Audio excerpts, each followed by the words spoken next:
Hey everyone, and welcome. Today we're diving into an absolutely fascinating book, The Psychology of Money by Morgan Housel.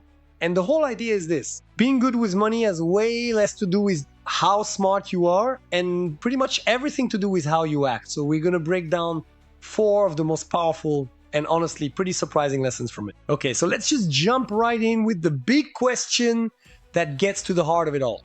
We all know the basic rule, right? Spend less than you earn. The math is, well, it's pretty simple. So why is it so incredibly hard for so many of us to actually do it? And this right here is the core idea of the whole book. Success with money, it turns out, has very, very little to do with your IQ or where you went to school.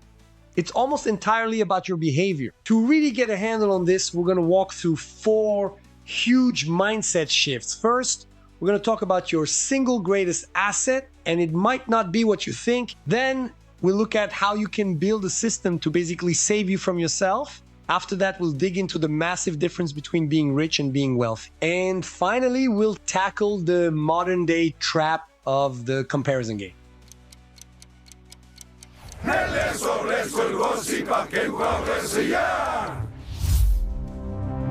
All right, lesson 1, let's start with the most powerful force in all of finance.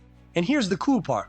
It's something every single one of us has. The real secret to building wealth isn't some crazy high-rises scheme. Nope, it's much simpler and, much slower. That secret is, of course, compound interest. And the best way to picture it is just like a snowball rolling down a really long hill. It starts out tiny, but as it rolls, it picks up more and more snow, getting bigger and bigger, faster and faster. Your money does the exact same thing. The returns it earns start earning their own returns. It's this incredible chain reaction. And the hill, well, the hill is just time. But if it's so simple, why doesn't everyone do it? There's this great story where Jeff Bezos, the founder of Amazon, asked the legendary investor Warren Buffett a question. He said, "Your strategy is so simple. Why doesn't everyone just copy you?" And Buffett's answer just nails one of the biggest truths in finance. He said, "Because nobody wants to get rich slow." The secret ingredient to his success isn't some off-the-chart genius. It's patience. The vast majority of his fortune was earned after his 60th birthday. Think about that. So how powerful can this be? Let's put some numbers to it. Imagine a child, let's call him Marcos, being born today. His parents invest $1,000 for him every month until he turns 18. Then they stop. They leave the money alone, just compounding. By the time Marcos turns 50, that initial investment could have grown into get this more than $39 million. That's the power of starting early and just letting time do the heavy lifting for you. It's wild. So if time and patience are the secret sauce, what's our biggest enemy? Well, 9 times out of 10, it's us. It's our own emotions. Our feelings are just terrible financial advisors, especially when things get chaotic. We are hardwired with something called the herd effect.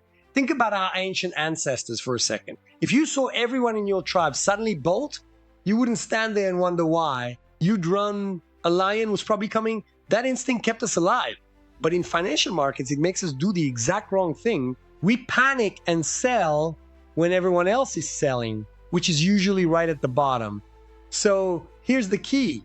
You have to replace that emotional human instinct with a smart system. Instead of panicking and following the scared crowd, a system makes you follow rules you decided on when you were calm and logical. It basically takes your emotions completely out of the decision. Let me give you a super simple example of how this works. Let's say your rule is to always keep your money 50% in stocks and 50% in safer bonds. Then, the market panics and stocks crash. Suddenly, your portfolio is all out of whack. It's only 30% stocks. Your brain is screaming, sell, get out. But your system, it triggers the exact opposite action. It says, hey, we need to buy stocks to get back to our 50% target. And what's the result? You automatically buy when things are on sale without having to fight your own fear. The system does the smart thing for you. Now, this idea of discipline leads us perfectly into our third lesson, which is a distinction that most people completely miss. The difference between being rich and being truly wealthy.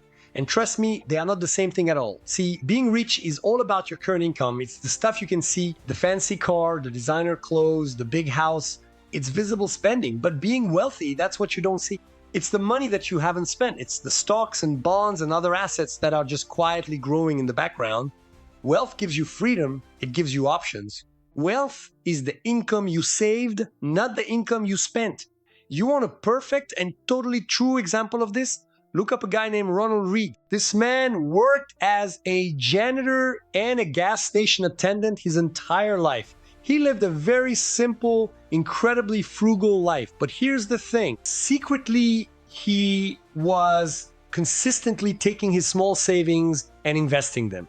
When he passed away, the world was absolutely stunned to find out he'd built a fortune of over 8 million. He's the ultimate proof that your savings rate can be so much more powerful than your salary. And this brings us right to our final lesson, and it might be the toughest one in today's world. Getting out of the soul-crushing trap of the comparison game. So just take a second and ask yourself this honestly. Whose race are you actually running? Is it yours based on what you actually value? Or is it someone else's based on what you see on Instagram?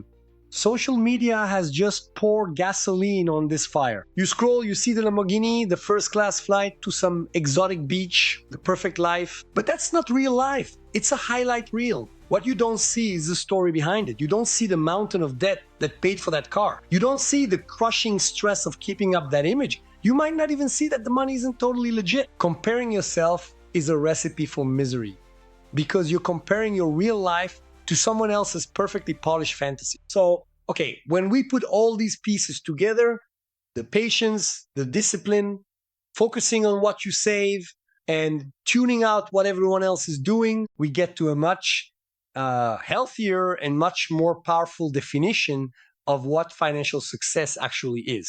So, what are the big takeaways here? First, you don't have to be a genius to build wealth. Not at all. Your real superpowers are patience and discipline. Second, this is not a race against other people. The only person you should be competing with is the person you were yesterday. And maybe most importantly, the real goal of money isn't just to buy more stuff. It's to buy back your time. It's to gain control and freedom over your own life. And that brings us to the final thought I want to leave you with. Just something to chew on. If money and all the stuff it buys were completely taken off the table, how would you personally define a successful life? What would that look like for you? Nelle sole sul gossip che muoversi